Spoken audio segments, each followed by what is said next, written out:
Pozdravljeni, sem Marja Milič in poslušate MoneyHow, prvi podcast o upravljanju denarja pri nas. Kako Kitajska skuša prebuditi svoje gospodarstvo, ob tem pa je prebudila tudi investitorje in med njimi ustvarila FOMO, ali je strah pred zamujenim upravičen. Tečajnice glavnih indeksov so se od objave ukrepov centralne banke za spodbujanje gospodarstva okrepile za več 10%. Se torej splača investirati v kitajske indekse? Na kaj moramo paziti, ko pogledujemo proti Kitajski? Konec koncev vemo, kdo je tam šef. Pred mikrofonom Sašo Šmigič, dober poznavalec Kitajske, sicer pa član uprave Generali Investment. Zdravo. Zdravo.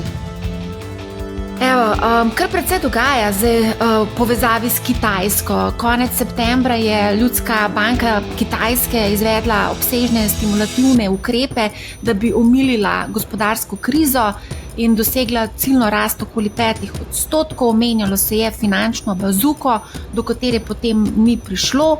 Delniški trgi so se seveda odzvali, saj recimo CSI 300, pa Šanghaj in Hang Seng so v bistvu v mesecu dni pridobili preko 20%, Hang Seng celo preko 30%, in ko gledaš graf, vidiš eno puščico navzgor, dosti podobno, kot vidimo na kriptotrgu. Skratka, predlagam, Sašo, da narediva epizodo v stilu investiranje na Kitajsko za dummies.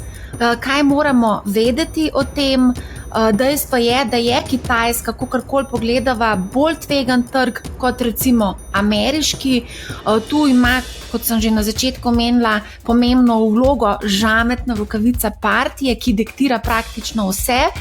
Mogoče samo še to o tem, kakšno moč ima ta žametna rokavica partije, sem posnela pred leti eno super epizodo z Matjažem Raškovičem, ki je živel tudi na Kitajskem, sicer ekonomist, z naslovom Železna roka partije udarila po kitajskih gigantih, dolgoročna priložnost ali pa za vlagatelje. Epizoda je bila posneta avgusta 2021. Se pravi, Sašo, kaj bova zdaj rekla? Precej zanimivo obdobje za Kitajsko in za vse tiste vlagatelje, ki pogledujejo po malce bolj špekulativnih investicijah. Mogoče samo še to, ena gospa me je pred kratkim vprašala, kaj si mislimo o investiranju na Kitajsko. Tečaji so bili takrat potlačeni in je rekla, zakaj ne bi kupovali poceni. Zdaj, kakorkoli, če pogledava, ta Shenzhen CSI 300 je še vedno, mislim, da 20% pod vrhom, ki je bil oblikovan takrat leta 2021. Konec koncev bom rekla, če želiš investirati na Kitajsko, je dobro, da spremljaš ta trg. Jaz recimo sem se kar opekla za investicijo na Kitajsko, oziroma investirala sem v kitajski edutainment, in takrat, ko je Xi Jinping rekel, da bo naredil red na tem področju, so delnice takrat upadle za 90 in več odstotkov. A se spomniš, Sašo? Ja, vse. Kako ti gledaš? Zelo dobro se spomnim. Da greva malo buditi te spomine, kako se ti spominjaš teh časov. Zdaj, dala si res en tak dolg uvodnik, mogoče se lahko vsake točke malo dotaknem. Se bova tudi dotaknila. Kitajska še zmeraj spada, kljub temu, da je druga največja svetovna ekonomija v trgu v razvoju. In določene stvari so za te trge na teh trgih vladajo drugačne zakonitosti kot na bolj razvitih trgih. Omenila si Združene države Amerike, tam take volatilnosti, kot jo vidimo na trgih v razvoju, ni. Je pa res, da je ta zadnji odboj, omenila si FOMO, to pa bolj spominja na tiste zlate čase ruske delniške zgodbe, ko smo videli res dolga leta depresije, stagnacije, marketi niso šli nikamor, potem pa smo v enem letu videli tudi 100 ali več odstotno rast. Če pogledaš graf, ta graf je skoraj 90-stopinski za vse kitajske trge in res spominja malo na te iracionalne, abruptne, agresivne odboje, ki včasih niso bili fundamentalno podprti. Večkrat mogoče je bilo, da niso bili fundamentalno podprti, ampak so živeli neko svoje življenje. Zdaj, indeksi so res zrastli 20-30%, so pa posamezne delnice znotraj teh indeksov, ki so v zadnjih, ne vem, recimo temu 7 letih v zelo veliki nemilosti investitorjev zrasle tudi za 100 ali več odstotkov. Govorimo pa o periodi enega tedna. Zakaj to govorim, pa zakaj to poudarjam, je, da je za, recimo temu, povprečnega vlagatelja zelo težko predvideti, pa ne samo za povprečnega, tudi za maksimalno profesionalnega vlagatelja zelo težko predvideti, kaj se bo zgodilo v tako kratkem obdobju. Ja, večina investitorjev sam stoji in gleda ob strani, zato ker dejansko se je vse zgodilo v 2 do 3 dneh. No? In če takrat nisi bil zraven, pa si izgubil, ali pa ne izgubil, si zamudil en velik del te donosnosti. In kaj se zdaj dogaja? Vsi tisti, ki niso bili na trgu, se sprašujejo, mogoče zdaj še pravi trenutek za investiranje, ali se bo ta stampedo nadaljeval, ali bomo še kaj zaslužili, ali je pa to. Ne? In to je vedno problem pri teh, recimo, odzivih kapitalskih trgov, ki niso povezani s fundamentalnimi dejavniki, ampak so spodbujeni strani nekih velikih obetov o nekih, recimo temu, strukturnih reformah, fiskalnih in monetarnih spodbudah itd. Tako da, a je še pravi trenutek za vstop na kitajski trg? Za dolgoročnega vlagatelja definitivno, za tega, ki je pa bolj podvržen mogoče tem špekulativnim vzgibom, pa bi rekel, da je lahko mogoče ta glavni vlak že zamudil. Kar še ne pomeni, da se ne bo zgodil ravno obratno, kar zdaj govorim, oziroma kar mislim, lahko trg zraste še naprej. Ne nazadnje sem omenil rusko pravljico, to smo videli večkrat. In 100% rasti niso bile nekaj neobičajnega. Se pa treba zavedati, da so te grafi, kot so strmi navzgor, potem tudi strmi navzdol, ko se stvari ne materializirajo v taki obliki, kot je trg to pričakoval. Tako da ta roller coaster je vedno imeti fajn, tako nekje v zadju malih možganih, da te opozarja na to, da mogoče stvari le niso tako dobre, kot se zdijo na prvi pogled. Recimo, že danes, ko sem malo gledala na Bloombergu, so se pojavili te glavni investitorji, veliki Invesco, JP Morgan, Nomura, ki nekako dvomijo v dolgotrajno rast in pravijo celo, da so številne delnice precenjene. In seveda, dokler Peking ne izvede vseh teh obljubljenih spodbud, so nekako skeptični. Kaj pa si ti misliš o vsem skupaj? Ker dejansko so trgi zrasli, oziroma tečajnice zrasle ravno zaradi napovedanih spodbud. Ja. Zdaj, treba se vprašati, zakaj so sploh napovedali te ukrepe. Zakaj je toliko agresivna fiskalna pa monetarna spodbuda, če je vse v redu? Zato, ker ni vse v redu. Kitajska se sooča z velikimi težavami, tako strukturnimi, kot ideološkimi, in morali bojo narediti marsikaj, da bojo spet prišli na pot stare slave.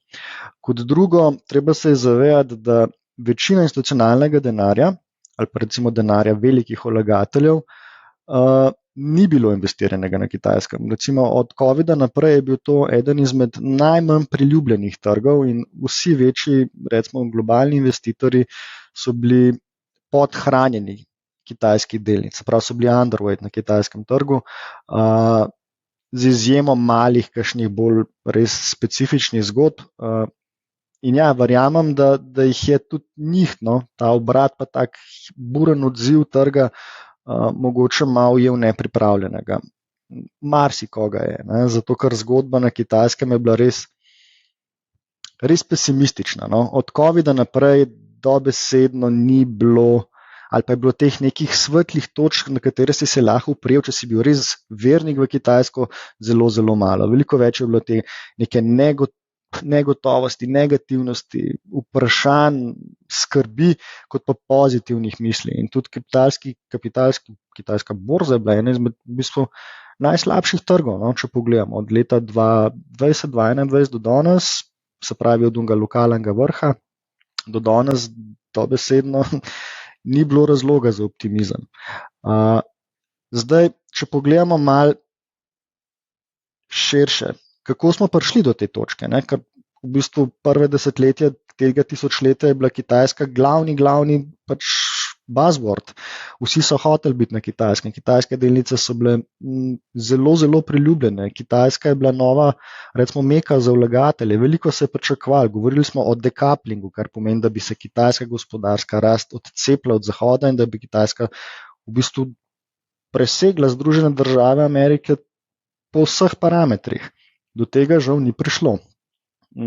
En tak prvi roadblock je bila globalna finančna kriza, kjer se je v bistvu cel svet resetiral.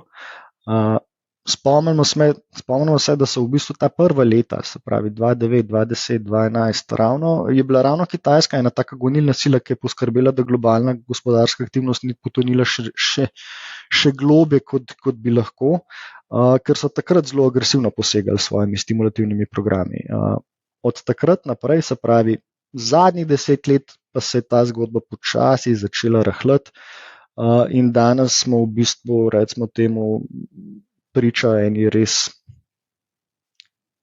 veliki krizi Kitajske kot države, ne samo kot ekonomije. Spet glavni driver gospodarske rasti od 90-ih do sredine ali pa do leta 2014 je bil ta res izjemno močen proces urbanizacije, ker se je ogromna količina kitajskega prebivalstva s podeželja selila v mesta. Zakaj? Zato, ker se je istočasno zagnal velik proces, recimo ne industrijske revolucije, ampak Kitajska je takrat postala dobesedno svetovna tovarna. Spomnimo se, vse, kar je bilo poceni, pa kar se je dalo kupiti poceni, je prišlo z Kitajske. In zakaj se je to lahko zgodilo? Zato, ker so kitajska podjetja dobila enormno količino poceni delovne sile, ki je strmela boljšemu življenju. Ljudje so se zgranjali v mesta, posledično je cvetel tudi nepremičninski sektor. To je zelo pomembno, do tega prijemo na delovanju, ker zdaj pač to predstavlja eno izmed večjih težav. In ta proces urbanizacije, postajanja tovarne sveta je bil glavni driver rasti Kitajske od 90-ih do recimo 2014. Potem pa se je ta zgodba počasi začela umirjati. Zakaj? Je pač večina ljudi se že preselila iz vasi v mesta, Kitajska ni več bila tako poceni, se pravi, plače so rasle, stroški so rasli in ja, kar naenkrat mogoče ni bilo najbolj smotrno vse proizvajati na Kitajskem, pa izvažati po svetu. Kitajska se je mogla na novo izumiti. In potem vmes se je zgodila še globalna finančna kriza, ki je stvari ustavila. Pa ne pozabiti, preden je bil za ovalno mizo v ZDA gospod Biden, je bil tam še en gospod po imenu Trump. Trump je dobil v bistvu glasnik, ne bi rekel, da je bil začetnik. To trenje ali pa trenje nasprotovanja kitajskemu modelu globalizacije bi se zgodilo tudi brez Trumpa. Trump je sam povzročil, da je ta mantra dobila neko javno sliko, javno podobo. O čem sploh govorim? Govorim o uvedbi carin, o trgovinskih vojnah, o tem, da Kitajska izvaja nepoštene prijeme pri spodbujanju domačih izvoznikov in da s tem šibi pač zahodna gospodarstva.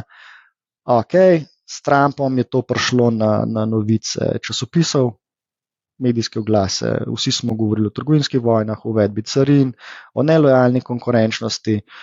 Po Trumpu je prišel na oblast Biden, kjer so se v bistvu ista politika izvajala naprej, mogoče se je v določenih merah še bolj zaostrila. Edina razlika v primerjavi s Trumpom je pa, da to ni prišlo v medije, ker se pač demokratska stranka ni s tem mogoče hvalila, pregresiven izraz, ni toliko izpostavljala te politike, se pa še zmeraj izvajala v ozadju. Tako da ja, Kitajska je bila postavljena pred novo realnost. Nekaj sem hotel vprašati. Ja, zdaj, ko omeniš carine, moramo omeniti tudi aktualne carine na kitajska vozila, ki je v petek 4. oktobra uvedla Evropska unija. Se pravi, nove carine na električna vozila bi znašale po novem do 35% in povečuje v bistvu to obstoječo carino, ki znaša 10%, torej skupaj 45%. Kaj zdaj pravzaprav to pomeni? Kje je tukaj Evropa? Zdaj si omenjal Ameriko. Kakšna je relacija Evrope in Kitajske in kaj zdaj to pomeni za uvedbo teh carin? Kako nas bodo Kitajci kaznovali? Ja, Evropa se nekako znašla med, kako se reče temu po slovensko, kladivom in nakovalom, bi jaz rekel. Nekako vmes med obema tema velesilama, na eni strani Amerike, na drugi strani Evrope. Ne pozabiti, v bistvu Amerika, ko govori o carinah pa omejevanju, recimo temu globalnih tokov, ne govori samo o Kitajski. Vedno več se govori tudi o tem, da ne bi uvedli carine na določene evropske izdelke, kar je zagotovo pač vsaj v mojih očeh ena taka dosti negativna komunikacija. Zakaj sploh prihaja do teh carin? Zakaj se te stvari sploh prišle v medije, pa so toliko pomembne? Kot sem rekel, od 90. do 2014 je bil glavni motor kitajske gospodarske rasti pač domač nepremičninski sektor in pač te proizvodnja poceni izdelkov, ki so jih izvažali pač širom sveta. Potem je bilo treba najti neko novo stvar. Zakaj? Zato, ker Kitajska ni bila več toliko pocen, kot je bila prej in so začeli te pocen stvari delati tudi drugje po svetu. Tudi domači potrošniki so zahtevali nekaj več, se pravi, prišli so iz nič na nek, recimo temu, nižji srednji sloj, če se lahko postavi neke naše okvire vrednosti. In ja, Kitajska je mogla najti nov model gospodarske rasti in odločili so se, da bo ta model gospodarske rasti usmerjen v proizvodnjo električnih vozil, se pravi, recimo temu zelene energije, proizvodnjo električnih vozil, proizvodnjo baterij in pa proizvodnjo fotovoltaike. In to, kar so prej delali z poceni izdelki, se pravi, s to poceni kitajsko robo, so začeli delati tudi na 3 segmentih. Seveda je bilo tudi drugih stvari tukaj še več, ampak to so bili glavni driveri, se pravi, električna vozila, baterije, fotovoltaika. Zdaj, zakaj je to za Evropo problematično? Ja, zato, ker je pa evropski model gospodarske rasti, če gledamo kontinentalno Evropo, beri Nemčijo, v veliki meri baziral prav na temo. Se pravi, nemški ponos je njena avtomobilska industrija. Tudi velik del, recimo, okoliških držav je vezan na to avtomobilsko industrijo, tudi ne nazadnje pri nas. Vidimo, kaj se dogaja, ko je nemško gospodarstvo pač kihne. Določene manjša podjetja pač dobijo virus ali pa dobijo pljučnico. In to se dogaja zdaj žal pri nas. Evropa je tukaj zaspala. Zdaj, zakaj je zaspala, je čisto neka druga debata, ampak dejstvo je, da Kitajci poplavljajo globalne trge s svojimi poceni električnimi vozili, poceni fotovoltaičnimi paneli, pa recimo cel ta zeleni prehod je načeloma cenejši za kupiti na Kitajskem kot v domačih tovarnah. In ja, to predstavlja težavo.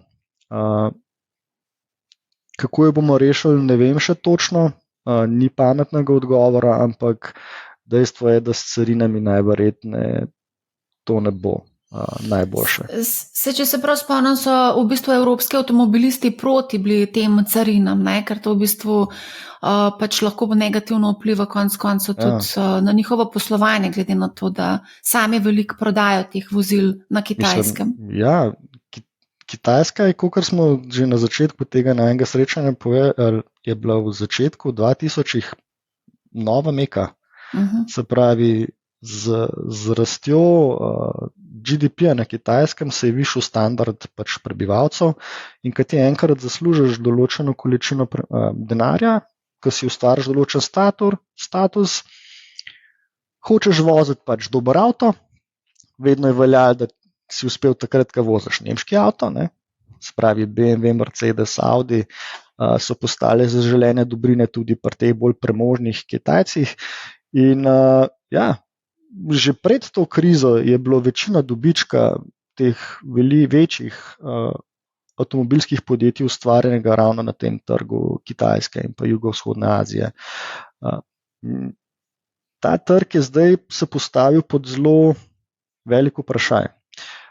Zakaj sem rekel, da so se znašli med kladivom in med nakovalom? Ja, zato, ker če ti uvedeš v bistvu dajatve na kitajske avtomobile, veš pa, da je tvoja domača industrija kronično odvisna od tega, da prodaja avtomobile na kitajskem njihovim potrošnikom, se postavi vprašanje, ali ti bo Kitajska, ki ima, kot si že ti rekla, železno rokavico, še dovolila tako obnašanje.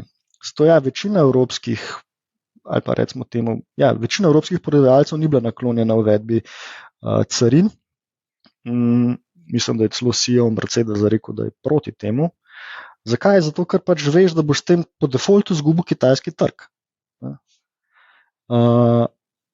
Po drugi strani si pač postavljen velikemu pritisku druge, ne samo gospodarske zaveznice, ampak tudi vojaške zaveznice, Združene države Amerike, ki vemo, da ima tle zelo jasna stališča, kaj pa kako se obnašati napram Kitajski.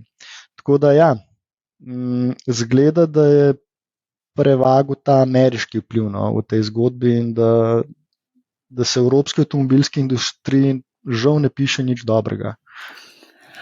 Kaj pa recimo se piše, kaj se pa piše, kakšna zgodba se piše za kitajske električne avtomobile, pa če se dotaknemo mogoče tisti, ki so na borzi, kaj se dogaja z delnicami, kateri proizvajalci izstopajo, na katere si ti pozoren, ko upravljaš premoženje? V posameznih delnicah v naši družbi pač ne komentiramo javno.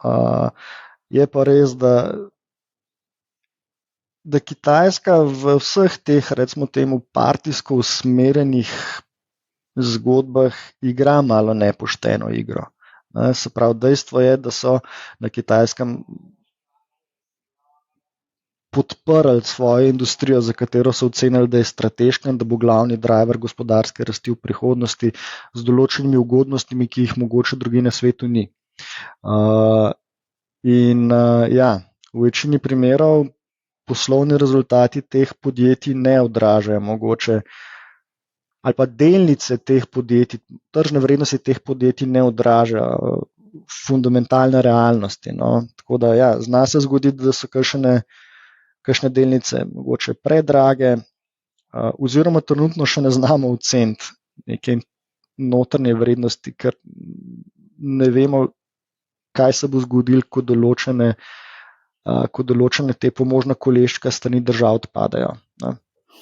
Zdaj, mogoče, če vsem omenimo nekaj teh večjih proizvajalcev, kot so BYD, ne moramo jim tega, pol recimo NIO, se tudi veliko govori o tem, pol tlele gledam, je tudi en Xpeng, ako se izgovori, ne vem, to je tudi nek Chinese proizvajalec električnih avtomobilov. Skratka, kar nekaj teh je, ki jih izpostavljajo recimo neki drugi analitiki kot potencialno zanimive za investicijo. A so zanimive ali ne, zdaj ne moram soditi.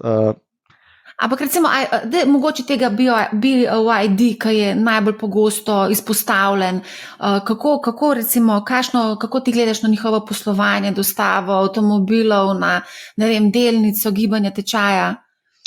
Jaz lahko sam komentiram mogoče na širšo avtomobilsko industrijo in lahko gremo pozitivna dejstva naštevati. Pozitivna dejstva za kitajsko proizvedena električna vozila so taka, da so po kakovosti najmanj primerljiva, če ne boljša z zahodnimi, da so res naredili domačo nalogo in so tudi oblikovno, materialno in ne vem, kakšni so parametri vsi, pač res prišli na en zelo visok nivo. Jaz verjamem, da se pač zahodni proizvajalci upravičeno bojijo teh kitajskih električnih avtomobilov, zato ker so po vseh tehnoloških, oblikovnih, vizualnih in vseh parametrih boljša, najmanj primerljiva, če ne boljša. Poleg tega, trenutne cene, po katerih lahko kupiš ta avto, so tudi 50% nižje od teh zahodnih avtomobilov, tako da dejansko nimaš več, če bi bil recimo čisto prost trg in bi te avtomobili lahko prehajali v Evropo brez nekih omejitev, jaz si predstavljam, da bi marsikater kupec raje posegel po nekemu kitajskemu avtomobilu, kot po nekemu, ne vem, avtomobilu zahodnega proizvajalca. Tako da imajo pozitivno zgodbo. Negativna zgodba tukaj je, ker ne vemo, kaj se bo dogajalo s carinami, ali bojo na globalnem nivoju najdel nek dogovor, se pravi Kitajska, Evropa in Amerika, da bojo Kitajski omogočili ta prehod v nov gospodarski model, ali se bo to dodatno zaostril. To je zelo velika neznanka, ampak po mojih očeh ključna. Ne? Ker kaj ti pomaga, če imaš ti pocen dober avto, če ga ne moreš kupiti ali pa če ga ne moreš prodati. Vsi izgubimo. No? Izgubimo in potrošniki in na koncu fazi tudi proizvajalci in tudi delničarji. Tako da zelo težko je oceniti, ali so delnice kitajskih električnih avtomakerjev ali pa avtomakerjev nasploh pošteno vrednotene, prenizko ali previsoko, ker dejansko ne vemo, kakšen bo ustroj industrije v naslednjih parih letih. Pa dobro, se tudi za Teslo nismo vedeli, no, dolg časa, ne? Pa se je kar pognala delnica v višave, takrat, ko v bistvu sama proizvodnja. Se strinjam, sam načeloma Tesla se lahko trži in prodaja v vseh državah sveta, se mi zdi nekako. No.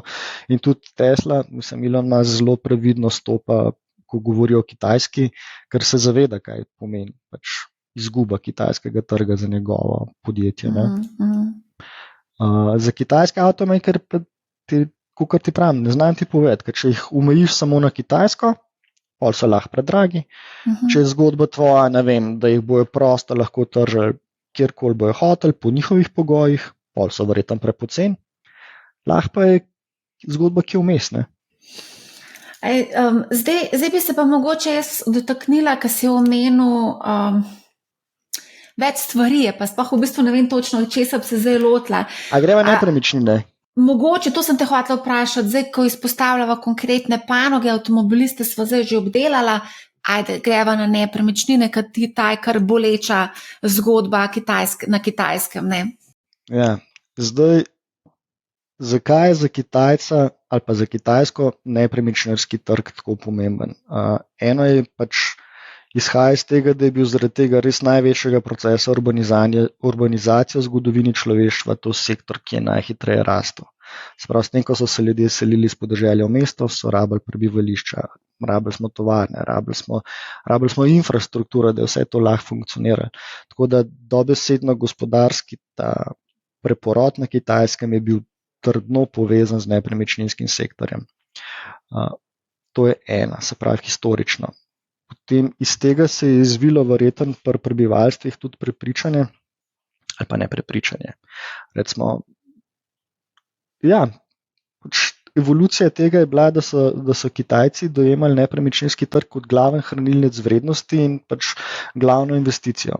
Se pravi, neki podatki kažejo, da je 70% celotnih prihrankov ali pa celotnega premoženja kitajskih družin povezano z nepremičninami. Ne? Tako da ta wealth effect, ki je pri Američanih povezan z delniškim trgom, pa z obveznicami, je na Kitajskem povezan z nepremičninskim trgom.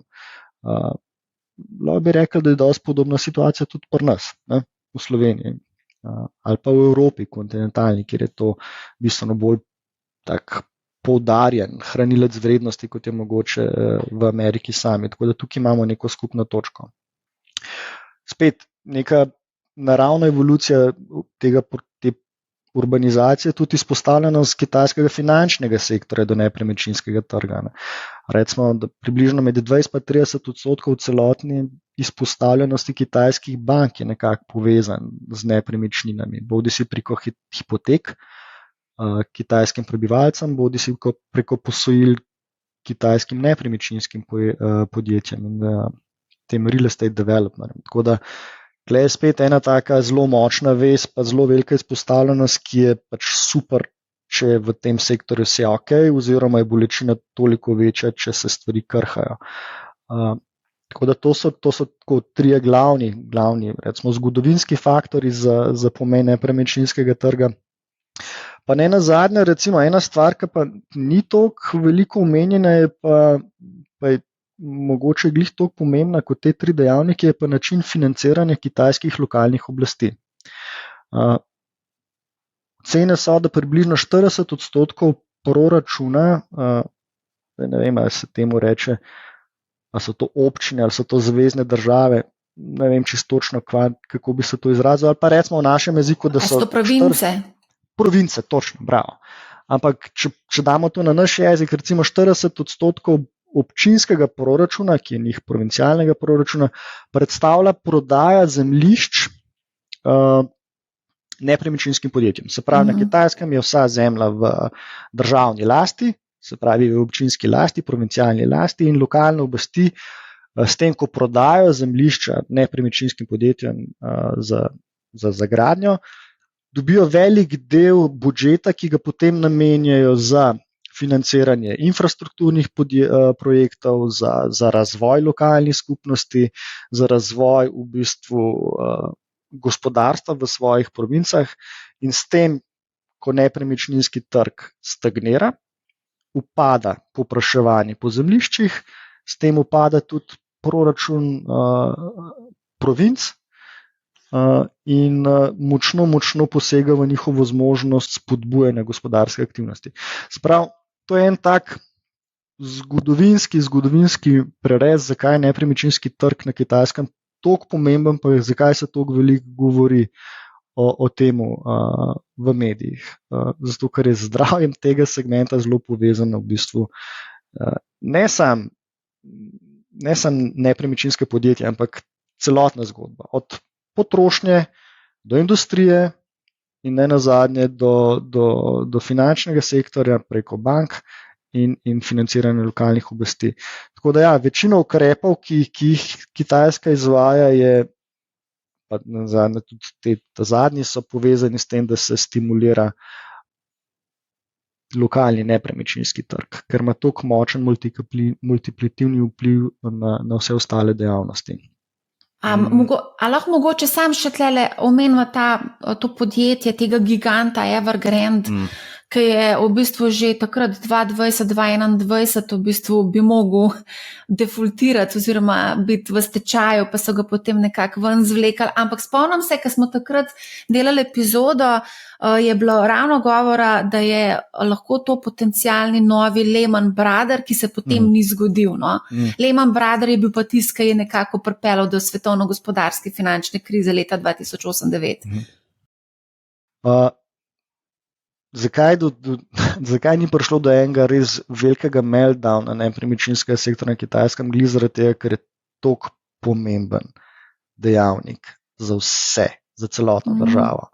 Se pravi, če so se Kitajci kaj naučili iz globalne finančne krize, je, da ne pustiš, da propade veliki igralci in sproži domino efekt, ker so potem mogoče lahko stroški sanacije tega bistveno večji, kot če stvar, ne da zatreš v kali, ampak saniraš sproti in potegneš kakšno, recimo temu, nevšečno potezo. Na Kitajskem je to lažje. Treba se zavedati, da so največje kitajske banke načeloma državne banke, se pravi, so večinski državni lasti in tam pač partija svojo železno rokavico lahko reče, ja, to boš financiral in ne ugovarjaš, tako da imajo ta vzvod, ki ga mogoče na zahodu ni. In kot drugo, zavedajo se, da če pač propade nepremičninski trg, oziroma če se še bolj konkretno zamaje, kot se že maje, je njihova bližnja prihodnost pod velikim vprašanjem. No. Že zaradi tega, kot sem rekel, toliko veliko tega wealth efekta je pri prebivalstvu povezanega z nepremičninskim trgom in vemo, da je poleg težav na nepremičninskem trgu in v industrijski proizvodnji problematična tudi domača potrošnja, pa zaupanje potrošnikov, pa njihovo nasploh, recimo, ne duševno stanje, ampak optimizem, ki ga imajo, pa recimo temu, da so zdaj bolj na pesimistični strani, zaupanje potrošnikov je omajeno. In če se omaja še dodatno nepremičninski trg, ja, pa ne vem, kako točno se bojo rešili iz te situacije. Zdaj, nepremičnine smo se dotaknili, druga stvar, ki je recimo trenutno ful velik problem, je pa to. Domača potrošnja pa zaupanje potrošnikov. Ne nazadnje tudi v samo partijo. Treba se je zavedati, da Kitajska ima en tak z našega stališča dosti nekonvencionalen red. Načeloma so komunistična država, ki usporedno fura nek kapitalizem, imajo proste kapitalske trge, vemo, da na njih dostkrat posega partija preko raznih ukrepov na stvari, ki so za nas na Zahodu mogoče nepredstavljive. Ampak ja, nek tak čuden hibridni sistem imajo, ki laufa, dokler laufa. In vemo, da pač za vse sisteme je pomembno, da so podložniki, se pravi prebivalstvo, pleb, s tem sistemom zadovoljni, ker če ne pride pač do rušitve tega sistema. In na Kitajskem sta se vse pojavljale razpoke. Vse pojavljajo razpoke. Sploh v mladem delu populacije je vedno več nekega nelagodja, nezadovoljstva, ki se v določenih segmentih počasi spreobrača v pesimizem in apatijo. Se pravi, če smo rekli, da so bili v začetku tega tisočletja Kitajci pridni, marljivi, optimistični, se pravi, gremo, razvijamo se, rastemo, prevzamemo kapitalistični model in ga živimo mogoče celo bolj, kot ga živijo v Ameriki, so določene stvari pripeljali tako daleč, sem spet, zdaj malo skačem. Recimo vzpon kitajskih tehnoloških velikanov, Alibaba, Tencent, JD, to so ratale v bistvu skoraj čez noč, pa ni čez noč, ampak v zelo kratkem času ogromna podjetja. Ustvarjalo se je ogromno kapitala. Kitajska je bila res usmerjena v ta tehnološki preboj, hoteli so postati tehnološka velesila. Ja, ampak na Kitajskem to lahko delaš, dokler ne kontriraš partiji. Vemo, da se je zgodil z vzponom gospoda Jacka Maya, ki je mogoče bil malo preveč verbalen, pa mogoče preveč odkrito kritiziral določene poglede ali pa določene stvari, s katerimi se ne strinja z oblastjo, je bil hitro poklopljen. Dejansko danes ga ni več nikjer. Kitajski tehnološki velikani od tega, da bi prevzeli svet, načeloma so bili zelo močno poklepani. Delnice so strmoglavile za več kot 50%. Govorili se je o razkolu, se pravi, o razbitju teh tehnoloških velikanov, zato ker niče ne sme biti večji kot partija. V glavnem, vse to se je sovpadalo s tem velikim tekmovalnim nabojem te mlade kitajske generacije, ki so bili res tekmovalni, res so hoteli uspeti, res so hoteli obogateti, res so hoteli upravičiti velike žrtve njihovih staršev, da so jim omogočili šolanje, da so prišli na določene pozicije v službi, da so videli, da bojo zrastali. Če so starši prišli iz revščine, bojo oni prišli do bogatstva. Se pravi, ta pritisk je bil res močen na Kitajskem in ta tekmovalni naboj je bil res enormen. Nenazadnje smo imeli,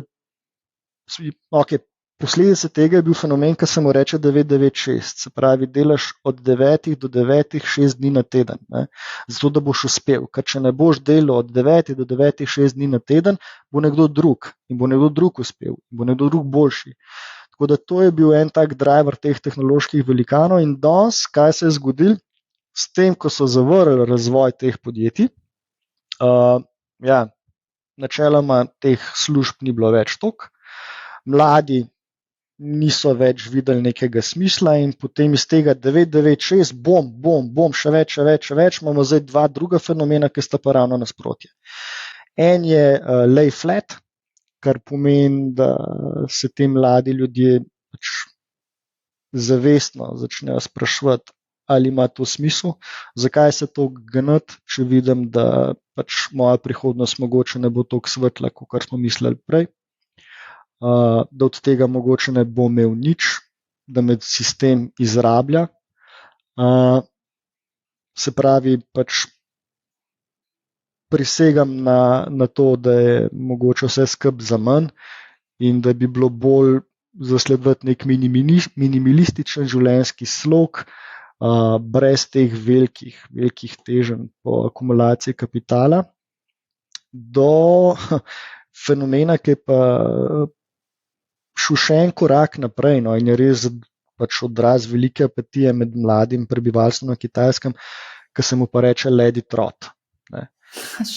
Se pravi, če si bil prej lay flat, pa da nisi nič delal preveč, ne, ker nisi videl smisla, je let it rot v bistvu še en korak naprej, kjer pa v bistvu celo spodbujaš, recimo temu, propad svojega podjetja. Ne. Se pravi, si že destruktiven. Ne samo, da si pasiven, ampak si že destruktiven.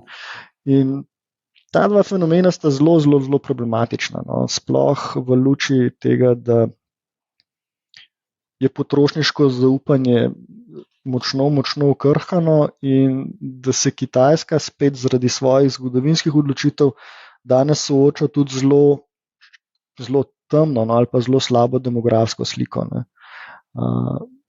Kjer se pač staranje prebivalstva že začenja poznati in tudi prirast te nove delovne sile je v upadu. Mislim, da je bilo lani prvič, da so prišli na približno enega otroka na rodno ženstvo, kar ne zagotavlja več ohranjene populacije. Tako da demografska slika je zelo slaba, ne. In to je pač posledica njihove pretekle politike enega otroka.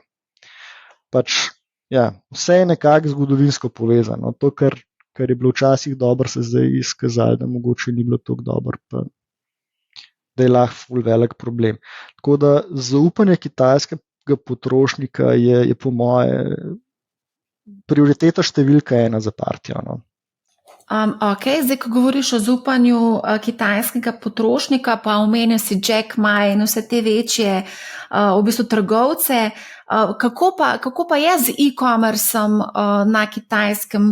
Vidimo, da Evropo, svet praktično prevzema ta dve družbi Temu in Shein, ki dejansko tudi zelo vplivata na poslovanje, tudi konec koncev slovenskih podjetij, nekaterih. Potem si omenjal tudi Alibabo, a ne, konec koncev Alibaba ni samo pač e-commerce, ampak je tudi fintech, ne. Tako da, kako gledaš recimo zdaj na te e-commerce družbe, ki osvajajo svet in ponujajo poceni kitajsko robo? Dosti podoben kot na kitajsko avtomobilsko industrijo, ne. So far so good, ampak če bomo šli v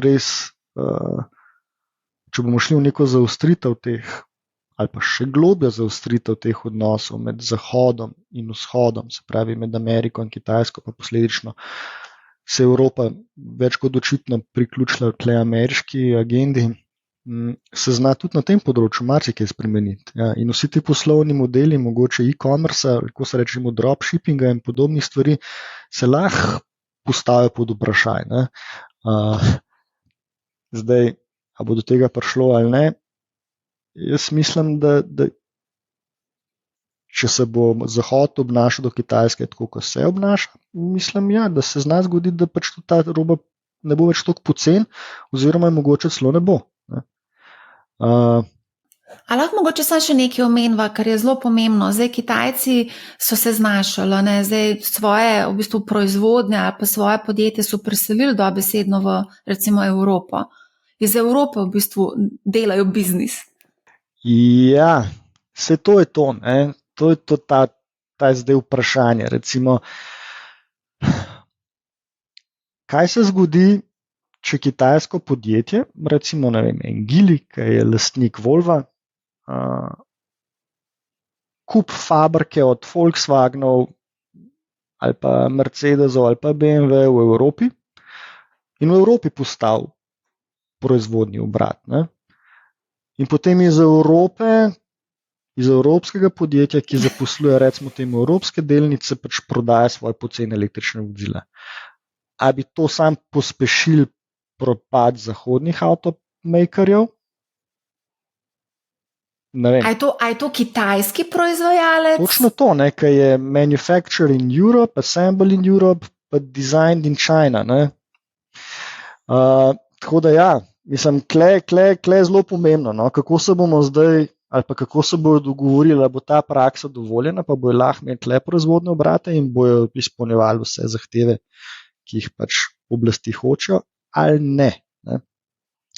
Zelo težko reči. No. Veliko je v zraku, ne samo glede Kitajske, ampak mislim, da tudi Evrope in Amerike v tem, ali se bodo te glave uspele zmeniti pa dogovoriti, kako bi lahko živeli bolj pa prosperirali v tem svetu. Pač nekdo bo mogel nekaj popustiti, Bog pomagi, kompromisi vedno so. Ali bomo trmoglavo pač vztrajali vsak na svoji strani in pač počakali, da se izcimi, kar se izcimilo bo. Dejstvo pa je, da pač če govorimo o globalnem svetu, o globalni ekonomiji, moramo najti način, kako sobivati ekonomsko in tudi drugače. Drugače, Mojmir Mrak je večkrat na podcastu Moneyhow povedal, izpostavil ta duopolnost, se pravi, da se oblikujeta dva pola. Na eni strani imamo Kitajce, na drugi strani Američane in izpostavlja tudi te valute, dolar, juan, in se bo treba postaviti na eno stran, tako on pač razume to stvar. Pa me zanima, kako ti gledaš na ta spopad. Konec koncev smo videli, da v BRICS želi tudi Turčija po novem, tako da imava Brazilija, Rusija, Indija, Kitajska in seveda cel kup nekih drugih držav, ki nekako podpirajo to idejo velikega juana, če lahko temu tako rečem. Ideja je bila najprej, da bi se naredila neka nova valuta, ki bi pač jo sprejela vse te države, ampak potem so nekako prišli do zaključka, da se to ne bo zgodilo, pa nekako se zdaj ta juan gor tiši. Kako recimo gledaš ti ta spopad, valutni spopad, juan, dolar? Nekako gre v luči s tem, kar se pogovarja že včas. Se pravi, to je definitivno ena izmed stvari, ki muči, recimo temu, Fed ali pa ameriško politiko. Da zgubiš primat na eni tako pomembni stvari, kot je pač biti glavna svetovna valuta, z vsemi prednostmi, ki ti to prinaša, se pravi, dobesedno neomejena kapaciteta zadolževanja, tiskanja, prodajanja, izvažanja svojih težav širom sveta, do tega, da boš zdaj to pozicijo delil z nekom drugim. To je zelo težko sprejeti. Clash večjih stvari, recimo, eden izmed takih clashov je globalizacija, ki je, recimo temu, ameriška, ki poteka preko korporacij, preko zasebnega kapitala, preko borz, do te, ki je Kitajska, ki gre pa čist po drugi poti. Njihov koncept globalizacije poteka preko povezovanja držav, preko državnih posojil, kupovanje dolga, se pravi ta Belt and Road Initiative. To pomeni samo ekonomsko povezovanje držav, se pravi kitajske oblast z pač oblastjo, kjer gre ta Belt and Road. In ja, je popolnoma drugačen koncept od tega, kar se grejo Američani. Tako da ja, veliko je nekih teh drugačnih pogledov. Zdaj bomo imeli na koncu dve valuti, pa bo ena kitajska, pa ena ameriška. Težko rečem. Zakaj? Zato, ker se v zadnjem času ne da se prebuja, ampak se vzpostavlja tudi neka druga velika azijska velesila, ki se reče Indija, ki je trenutno v neki fazi renesanse ali pa revitalizacije, in jaz mislim, da je primerljiva s tem, kar smo videli na Kitajskem v 2000-ih, se pravi gospodarska aktivnost through the roof, demografska slika izjemno lepa, mlado, delovno aktivno prebivalstvo po večini želi boljšega življenja, imajo, recimo temu, neke vrste anglosaksonski pravni okvir kot posledica imperialističnega posega Združenega kraljestva.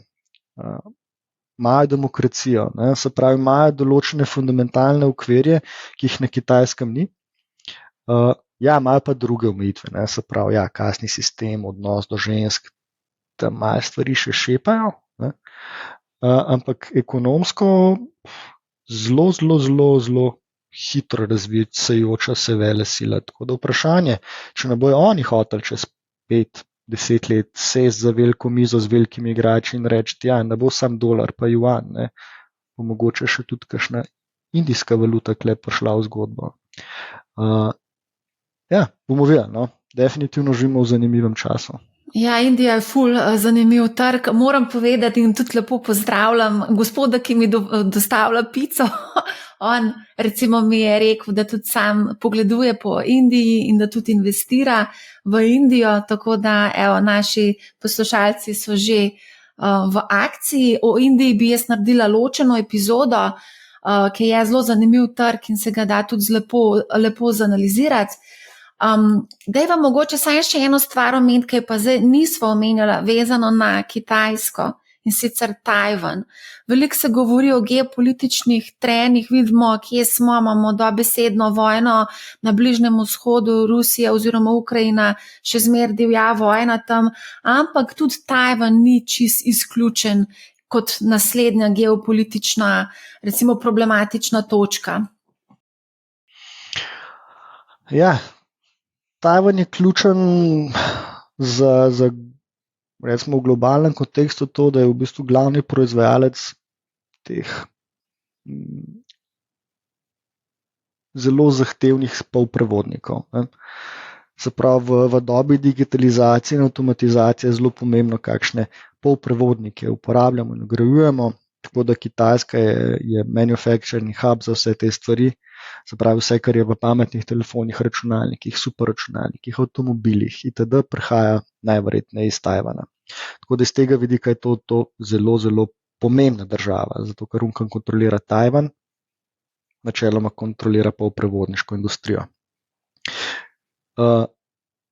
Ja, veliko energije je bilo v zadnjem desetletju usmerjeno, pa ne samo energije, tudi kapitala, tako v ZDA kot na Kitajskem, da bi okrepila recimo domačo proizvodnjo polprevodnikov. Zakaj se je to vzpostavilo na Tajvanu? Verjetno, ker je bilo v določeni točki to najcenej in je imel nek ekonomski smisel.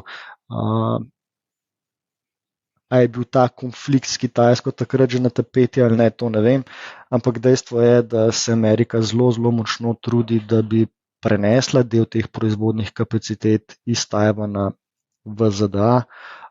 Govorili se tudi, da ne bi del teh kapacitet mogoče razvijali v Evropi. To vidimo, da se zdaj mogoče ne odvija tako, kot so si zastavili. Kitajska pa itak vlaga v zadnjih 20 letih enormne količine državnega denarja v ta segment. In so bili v določenem trenutku najmočnejša država po količini superračunalnikov, govorilo se tukaj nekaj o kvantnih računalnikih.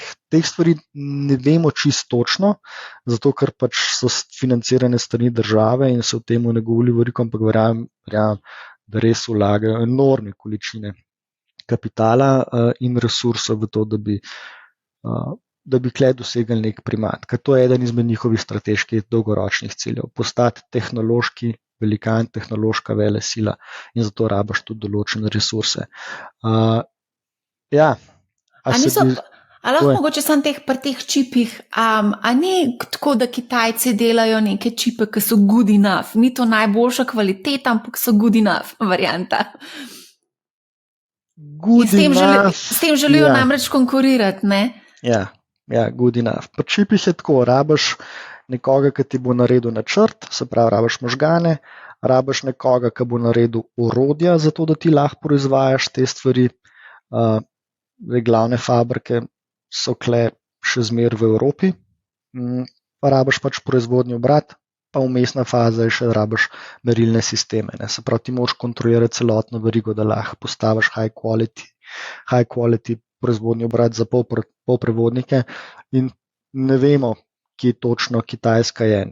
Govori se, da imajo good enough, da lahko ta AI preboj po revolucijo v bistvu izvaja že s svojimi čipi. A je to res ali ne vem. Dejstvo pa je, da je to ena taka novodobna vesoljska tekma, bi jaz rekel, ki bo zaznamovala v bistvu naslednje desetletje, če ne celo več. Tako da unka bo kle najbolj propulziven, najbolj agresiven, najbolj pameten, bo v bistvu požel tudi največ sadov. Zdaj, kar se tiče Tajvana, če recimo, da je to glavna proizvodnja polprevodnikov, mene samo zanima, se kdo vprašal, kaj bi se zgodilo, če res pride do vojne na Tajvanu in da potem celotna dobava polprevodnikov se prekine za, ne vem, kvartal, 2, 3, bog ne daj leto ali 2, ne. Ker videli smo, kaj pomenili, ko so se ustavile določene manj pomembne tovarne na Kitajskem, pa načeloma širom sveta v COVID pandemiji, ne. Pa kakšne posledice smo pol doživeli. Tako da ja, jaz mislim, da je vojaška ali pa recimo vojna, taka konvencionalna vojna v Tajvanu, tako upam, no, za racionalne subjekte predraga in da se zaradi tega ne bi noben spuščal v to. Ampak ne bi te pa presenetili, če dejansko pride tudi do tega vojaškega spopada. Mene bi zelo presenetili. Res bi me zelo presenetili, ker ja, ok, moja dosti enostavna razlaga sveta je tako.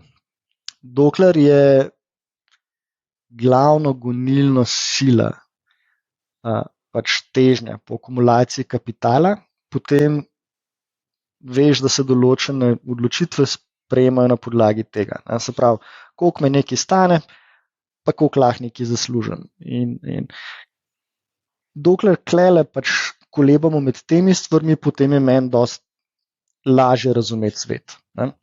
Ker enkrat ekonomski interesi pač niso glavna gonilna sila odločitev, pol imaš težavo, zato ker ne veš čisto točno, kaj se lahko zgodi.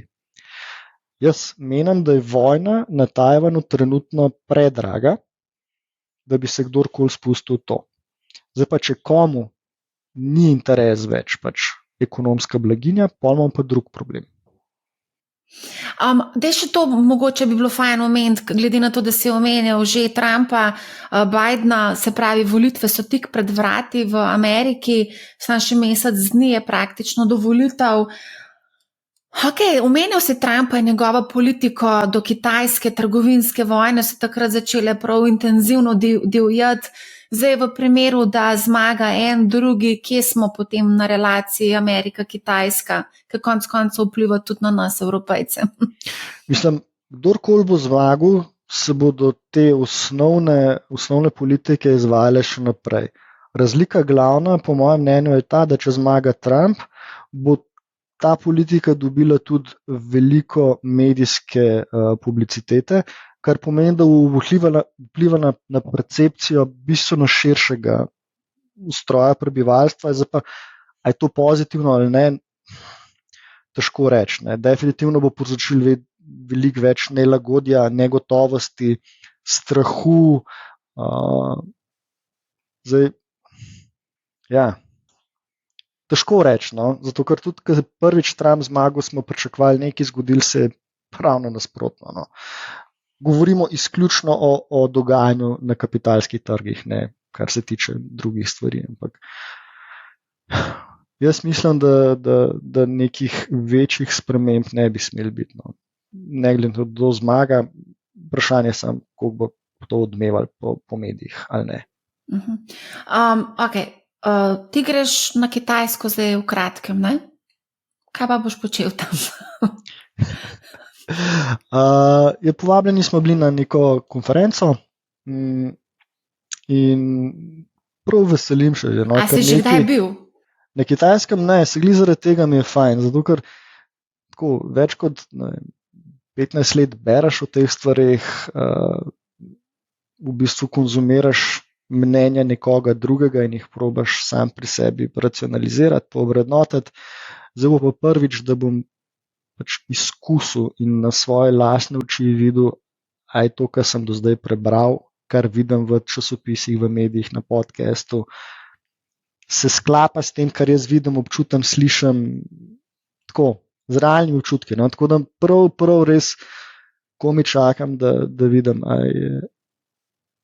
je to, kar sem do zdaj prebral, res tako, ali mogoče kaj drugače, ali je bolj slabš, ne vem. A veš, novinarji grejo dostikrat na povabilo tudi na Kitajsko, recimo kolega z Bloomberg-Adrio je šel, ne? In je zelo je bilo nadzirano. No? To sploh ne dvomim.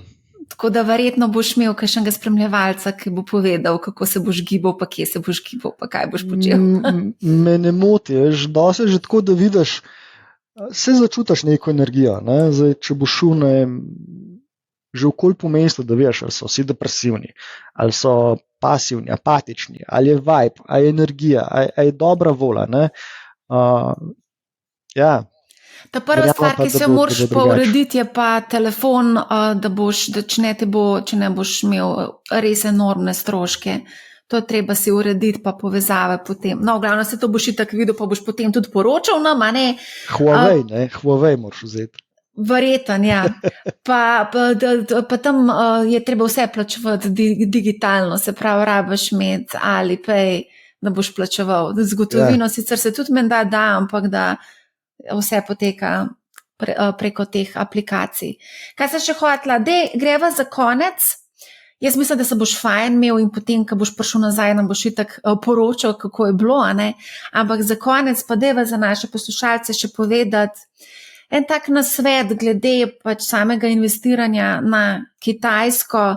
Tukaj so prisotna skozi celotno debato, v bistvu vsi opozarjajo na vsa možna tveganja, imamo geopolitična, pol imamo itak sama partija, ki je pač taka, kakršna je in pove, kako se bo delal, ne.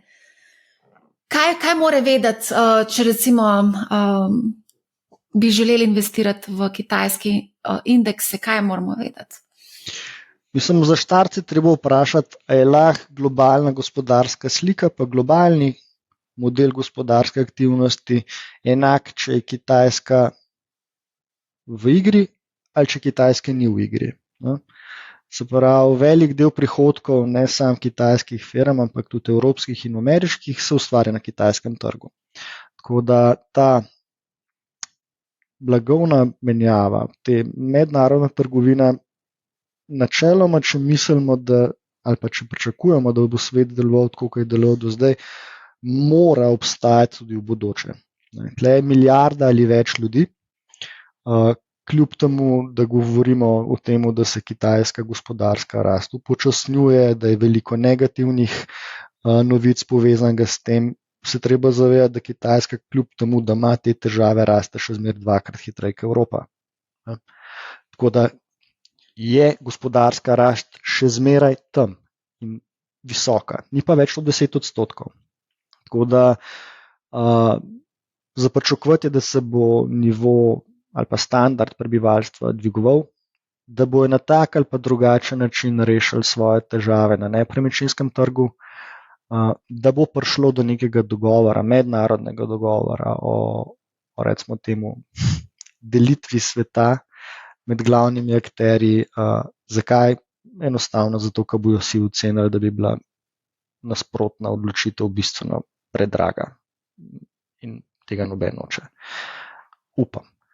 Tako da Kitajska bo ostala z nami tudi v bodoče. Kitajski kapitalski trg se bo razvijal tudi v bodoče. Zato, da pomena kapitalskega trga se začnejo zavedati bolj tudi njihovi oblastniki. Nenazadnje je bil eden izmed ukrepov ali pa predlaganih ukrepov v tem zadnjem paketu vzpostavitev 2 novih skladov. Bilo približno v obeh noter nekih 200 dobrih milijard dolarjev. In ta sklada naj bi bila namenjena stabilizaciji domačega kapitalskega trga, kar pomeni, da partija se zaveda, da je treba na tem področju nekaj narediti. In to je vse samo pozitivno. Bo pa vmes veliko vzponov in padcev. Kakšno leto bo malo slabše, kakšno leto bo malo boljše.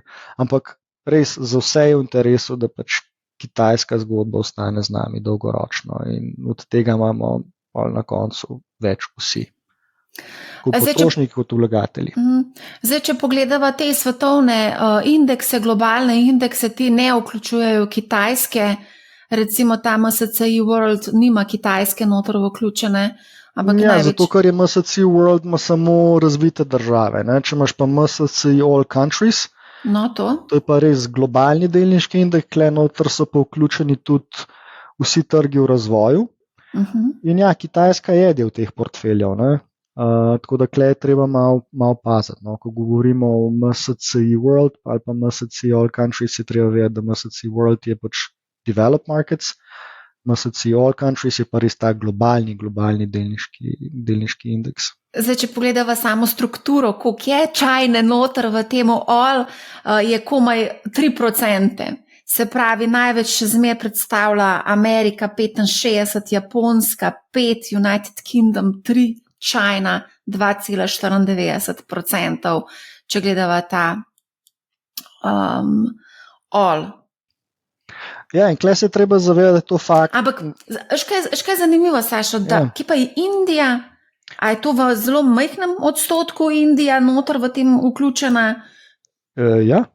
Mislim, če pogledaš sam trge v razvoju, ne, recimo Kitajska s Hongkongom je imela približno 35%, Indija je imela pred zadnjo rastjo, se pravi, če bi gledali v tež Indije leta 2019, bi bilo približno 10%, danes je Indije enkrat več, ne, so že čez 20%. Se pravi, v trgih v razvoju sta Kitajska pa Indija več kot 50%. Zdaj, malo je treba tudi te globalne indekse pogledati skozi drugo prizmo. Ne. Kitajska ima, si opazila, manj kot 3% v globalnem delniškem indeksu, ampak če bi gledal pa distribucijo GDP-ja, ne, bi pa videla, da je ta odstotek bistveno večji. Tako da klej je en razkorak, te indeksi niso čist, recimo temu, ekonomsko uravnoteženi, je pa za razlogov za to več. Eno je pač samo stanje razvoja kapitalskega trga na Kitajskem, v primerjavi ZDA, free float, se pravi razpoložljivost teh kitajskih delnic, dostopnost do teh trgov, itd. Tako da ja, delež je majhen, včasih je bil malo večji, no, sam, kakor sem že na začetku omenil, kitajski delniški trg je bil res grdi raček, no, v zadnjih 5 letih, tako da je tudi zaradi tega utež kitajskih delnic v teh indeksih padala, kar moramo pa vedeti, da se je pa na Ameriki zgodilo ravno nasprotno. Zakaj sem izpostavila te globalne oziroma ti si izpostavil all countries? Zaradi tega, ker večina naših poslušalcev ima nekako to kot osnovo, pa samo to, da pač so tudi seznanjeni s tem. Drugače pa ja, MSCI, emerging market, kot si rekel, Indija 20%, China, Kitajska 28%. Pa imaš pa še Tajvan 17,5, pa South Korea 10, Brazilija 4 oziroma skoraj 5 in potem so še ostale države. Tako da ja, če v bistvu želiš investirati na Kitajsko in pa Indijo, je lahko tudi ena rešitev, da kupiš emerging markets indeks, a ne, pa pač si na 2 koncih potem. V glavnem, to je to, ne, se pravi po pamet, Kitajska je tvegana, žametna roka partije lahko udar ali pa tudi da spodbudo trgu, a ne? Po moje so vsi ti sistemi tako dost, ne, imajo ta samohranitveni nagon, to je taka dosti težka beseda, ampak mislim, da so ugotovili, no, da trenutno stvari ne potekajo tudi njim v prid in da imajo lahko hitro kakšno večjo štalo doma. Ne pozabiti, da se je zgodil v Tiananmen Square. Tako da ja, iz tiste groze se je pol zgodila ta kitajska renesansa. A to je ta pokol na trgu nebeškega miru. A ti veš, da Microsoft preko Binga, če boš ti na Kitajskem in se boš ugooglal noter, recimo ta pokol na trgu nebeškega miru, ti ga Bing ne bo ven vrgu. Ja, to smo pisali smo en članek oziroma prevedali smo ga iz globalnega Business Weeka, ker so prav se dotaknili Microsofta in cenzure na Kitajskem. Tako da tam je prisotna ta cenzura in takšne dogodki pač tam niso. Težko prejš do teh informacij prek kakšnega Binga, no? Ja. Meni se zdi, da je bil to en tak odraz, da kitajski narod pač zna stopati skupaj in povedati, da je dovolj, kdaj zahtevajo spremembe. Tako da ja, mislim, da če ne bojo zdaj stvari sanirali, pa rešili te probleme, no? Ta lay flat, pa predvsem ta Reddit rod fenomena sta zame zelo zaskrbljujoča. Bojo imeli težave, no. To je top. Super, najlepša hvala, Sašo, za odlično debato. Indija seveda ostane, zdaj bojo tam poslušalci jezni. Zakaj niste še več spregovorili o Indiji? Indijo je treba ločeno obdelati, je dosti zanimiva država, tako da si zasluži svojo epizodo. Želim ti srečno pot na Kitajsko, prid nazaj. Ok, čau. Hvala ti. Naročite se na podcast MoneyHow. Zelo bom vesela, če boste posredovali informacijo o podcastu prijateljem, znancem, sorodnikom in vsem, za katere menite, da bi jim vsebina lahko koristila. Poslušajte MoneyHow, ne bo vam žal. Lep pozdrav!